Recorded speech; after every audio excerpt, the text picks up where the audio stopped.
Shwmai, croeso, hello and welcome to the Bluebirds Nest. Neath yr adael gleision. Sponsored by DragonBet, Wales' fastest growing bookmaker. So for all of your up-to-date Cymru Premier betting markets, please take a look at dragonbet.co.uk. But as always, please gamble aware, please gamble responsibly. So we're back with another episode, number 21. Another young Pembrokeshire starlet of the conveyor belt at Haverfordwest County has joined us. We've got Iori Humphreys. Iori, great to have you with us. Thank you. How are you? Good. I'm still got a big smile on my face after this week's result, which we'll come on to shortly, I'm sure. But Iori, want to go back then? We always tend to with the players who join us on the podcast and discuss sort of where their journey's been. So, an academy graduate, you came up through the development squad last year. Again, we'll talk about that later. But where did it all start out then? So was it a local club and then through the age grade? So take us through your journey, if you will. Yeah, it was started off local. Started up literally 2 minutes away up in my local team, and then I went to Swansea when I was really young, and then I got released after probably a year, 2 years, probably. Went back to Hundy then. And then we folded, we just couldn't get a team. And I think they wanted to preserve the pitch for cricket season as well. So we just couldn't play on the pitch So then I was looking for teams and went to Tenby then and stayed there. Good stuff. And then obviously made your way through the age grades then. So you've probably had a number of coaches along the way. Any key highlights that stand out to you through the age grades? No, not really. Just everything. We had good coaches in both Hartford and Tenby then. I was quite lucky. My age group were particularly good in both club and county. We were always winning games, and to be fair, both teams were really good, Tenby and county. So you got a bunch of players that I still really get on with well, and are still very good players. So I was quite lucky in that sense. Yeah. Okay. Well, your leadership was obviously something that shone through those years. You were selected as development squad captain last year. I remember sort of the night you made your debut for the first team. Your first appearance anyway. It was an extremely foggy night, if I'm correct in saying, against Hundy in the League Cup. What was that like then? Coming up, it's some jump up from development squad football to senior football for a start, but certainly up there with the highest teams in the country. Yeah, it was mental really because I didn't really know much about it. I think the night before, Waggy rung me and he was like, "Oh, we want you to be on the bench." So I was like, class. And then I was in college then, and I was like, got to the ground, and I just love the number 24. One of my heroes when I was growing up was Joe Allen when he was at Swansea. So 24 then, and I walked into the changing rooms. It was number 24 Humphreys. So I still got a shirt from when I was like 8, Iori 24, with a Swansea shirt. So that's pretty cool. And my local team is Hundy, and we played Hundy. So it's all fell into place. So it was quite weird. Yeah, I can see the tedious link. It was weird, isn't it? So then I got there and it was quite intimidating. Like I didn't know what to think of it. But yeah, when we went on the pitch and it was good. And I didn't expect to come on at all. I just thought I was happy being on the bench. So I didn't have my shirt on. I didn't have my tape done, my shin pads in. I think my boots were unlaced as well. I don't know why I didn't do them up but I just didn't expect to come on. So I was just happy to be there. And then I was warming up as well, and I was talking to one of the boys on the side, like, "Are you going to come on?" I was like, "Oh, probably not." And then they shouted me over. So I was ready to get on, and then I didn't have my shin pads on. So then I had to run back off and chuck my shin pads in. And then when I got on the pitch, it was all right then. It was a bit mental at the start, but yeah, I was happy just to be there. Yeah, no, to be fair, I remember you did well, and you had quite a bit of time on the pitch. It wasn't just a bit of a cameo at the end. 35, 40, I think it could be 40. I do remember you carried the ball well, because it was probably the first time I'd seen you actually, playing. Certainly, I'd seen you in training thereabouts for a couple of weeks, but yeah, you did really well, and it's gone on to where you are now, I suppose. That's about 18 months ago then, wasn't it? When that, I think it was September 21 when that happened. Yeah, day for my birthday. Oh, there we are. And another nice thing to remember around that time then. But yeah, excuse me. just over a year ago then, and again, I've got fond memories of the smile on your face when I found this out too. You were offered your first professional contract at the club.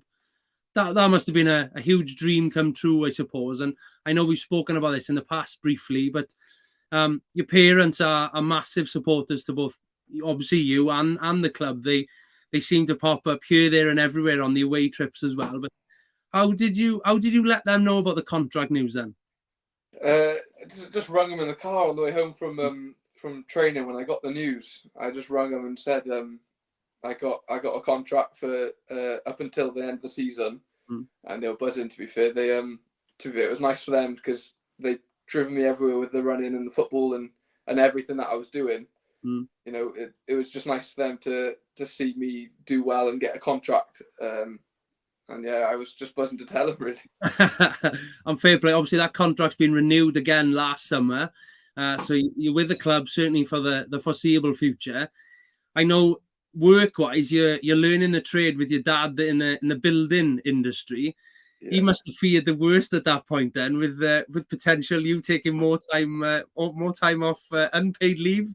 Well, he's probably happy about that, isn't he? No, yeah. To be fair, he is a good boss. If we ever need to go, obviously stay over night before or go early for a game or something, he does let me off the hook slightly. But no, he is good to me. To be fair. Oh, good stuff. It must be awesome working with your dad day in, day out, and then he comes to shout on the sidelines. And yeah, that's the point. Yeah.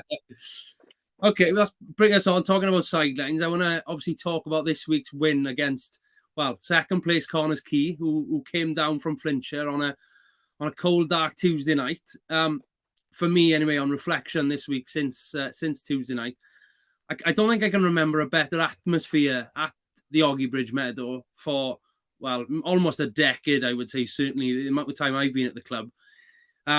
There was probably, we discussed it before recording it, it was almost 500 in attendance, I think. Obviously, Pure West do a fantastic job with the PA system and the music pumping out, to be fair. But it just felt there was a constant singing, cheering, and obviously the shouts of encouragement for the boys were relentless throughout the night. We sort of crossed eyes a couple of times with you. You were on the bench to start, but you did come on, making a few vital blocks and clearances as we held on to take all 3 points. But what was it like coming on, on Tuesday night in front of a crowd like that? Yeah, it's good. They just give you an extra little boost, especially for the boys that was, working all day. Then they start the game, play 90 minutes then, and then they clear the ball and then all the crowd, get behind them and it just gives you an extra little bit of fitness or an extra little bit of, fight to yourself. It's, but yeah, to be fair, they were all good. They were banging the drum for 90 minutes, banging the stands for 90 minutes. Yeah, to be fair, it was a great atmosphere the whole 90 minutes. So yeah, no, very good. And what's it like? You've been in and around the squad now for 18 months. Are there still nerves when you're coming on? Or are you feeling confident? What's the sort of mindset like? Always nerves. I think it's just a fear of making a mistake. I don't mind, doing anything. I'll play wherever. But if I just don't want to make a mistake and then look silly. So as long as I don't make a mistake, I'm happy. But well, to be fair, in a high pressure situation, coming on to have the minutes last Tuesday gone, you did really well. There was a couple of really important blocks and interceptions you made, and you could see the smile, I think, on your face as you punted the ball clear in the second and 90. Ran up the halfway line quickly, then I think. Oh, fair play. Hopefully, there's more victories to come now in phase 2. We come on to the quick fire questions then, with opportunity for obviously people watching along and listening along to get to know you a little bit more personable. Favorite TV program? I love Modern Family. All right, okay. Or Friday Night Dinner. That's another good one. Those two probably. I do have a laugh at that. Okay. Favorite film? I don't really have one that sticks in the memory. I watched Top Gun recently, and that's good. So I'd say probably that. Okay. Right now. The new one or the old one? Both. You have to watch one with the other. So yeah, I'm trying to think. Somebody else has said the same thing, Top Gun, on the podcast before. So yeah, I'm trying to think who that was. But Okay, interesting one. Hot question for me now then. Other sports, I know you've mentioned your athletics. Let's touch upon that first then. Other sports you enjoy playing. There's a strong background in, internationally acclaimed athletics. Tell us about that then. Yeah, I started running in year 2, I think it was. I just hated school, really. Anything I could do to like get out of school was ideal. So they used to be fair, my local school was really good with fitness and everything. So every lunch break, we'd go up to the local park and just run laps, and I just enjoyed doing it. So I was doing well at that, and then I ran for the year 3s in the Oakwood and Carmarthen, Hundleton and Oakwood cross countries. Before they all realised that I was year 3, I won the Hundleton one, and I come 3rd Oakwood year young, and then I was supposed to go to Carmarthen one, but then I was too young, so I wasn't allowed. But then and then year 3, 4, 5, and 6. Then I just ran for the school, and I think I was year 4 when I joined Harriers, and never looked back since then. Really, I had the same coach who really beasted me around the track for about 10 years. Yeah, who was really good, to be fair. So fair play. That's some going. And what's the sort of biggest accolade you've got with the athletics then? Welsh Best, probably. I think either running in Ireland in Dublin, that was good, or London Mini Marathon. It was the last 3 miles of the London Marathon. So you do that on like the day of, and that was good. So you'd have like all the crowd there and everything cheering you on. So it's almost felt like you were doing the marathon, but you were only doing the last 3 miles. But yeah, that's a good. Right, that's some experience then. Yeah, it was, to be fair.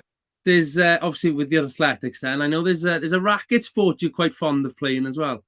Yeah, love badminton. Always play badminton whenever I can, really.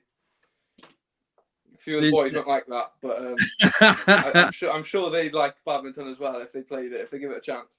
Quite right. I've heard a whisper that you're a bit of a badminton bandit. So yeah, love badminton. There's a bit of a decathlon perhaps to be arranged. There's a number of sports that people are claiming to be the best at the club participating in, particularly table tennis and pool, and even snooker has been mentioned. I think we throw badminton in the mix there. Who knows who else would fancy a crack with the shuttlecocks? Yeah, well, I've heard Dill likes to take part of badminton in PE sessions. You're calling him out, then, you? Dill and Scotch actually have fronted me up, so I'll have to take them on sometime, I think. What, in a 2v1? Yeah, that's fine. I'll take them on. Oof. You have to bring your dad in to be a tag team partner. No, I prefer him not on this. Fantastic. Good stuff. All right, then. If you could have a meal with anybody in the world, dead or alive, who would it be? Eliud Kipchoge. He's a runner from Kenya, marathon runner. He's just a beast. Yeah. He's doing 2-hour marathons, which is absolutely ridiculous. And just to learn what he does, like just see what he does and how he recovers and everything. It's just mental. Well, I was going to say, he's probably not going to have the biggest of meals then. It'll probably be all healthy, nutritious stuff there. Well, yeah, probably. I didn't think of that, actually. I don't like that shit. Lots of time to keep talking and finding inspiration from them. Fair enough. There we are, yeah. In all the time in football now, then, the best goal you've seen live? There's a few, but I'd say probably John Joe Shelby when he was playing for Swansea against Aston Villa.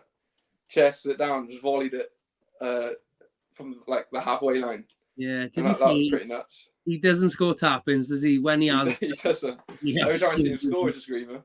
Yeah, no, fair play. What about that? Whilst you've been on the pitch yourself, then anybody's goals that stand out? I know there was a decent one this week, as it happens.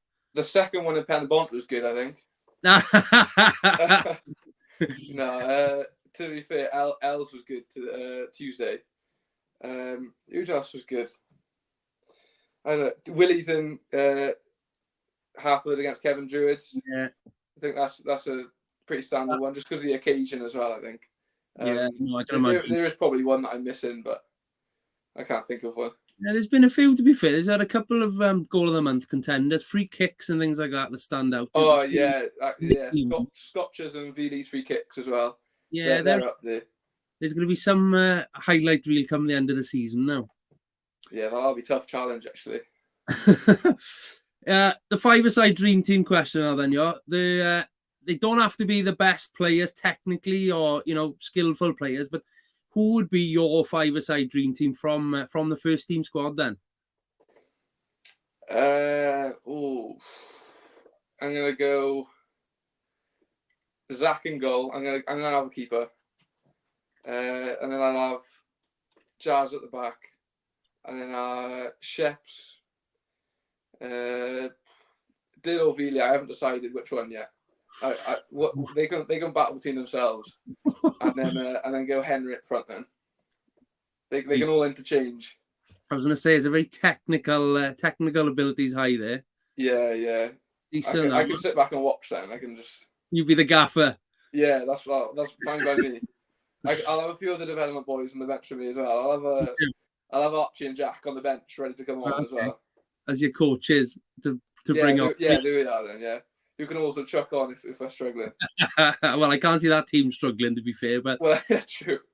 Good stuff. Right, well, last week I spoke with Ashley, obviously the head of coaching at the club, about the impact of players like yourself and some of the other development squad boys who've come through to make an impact on the first team.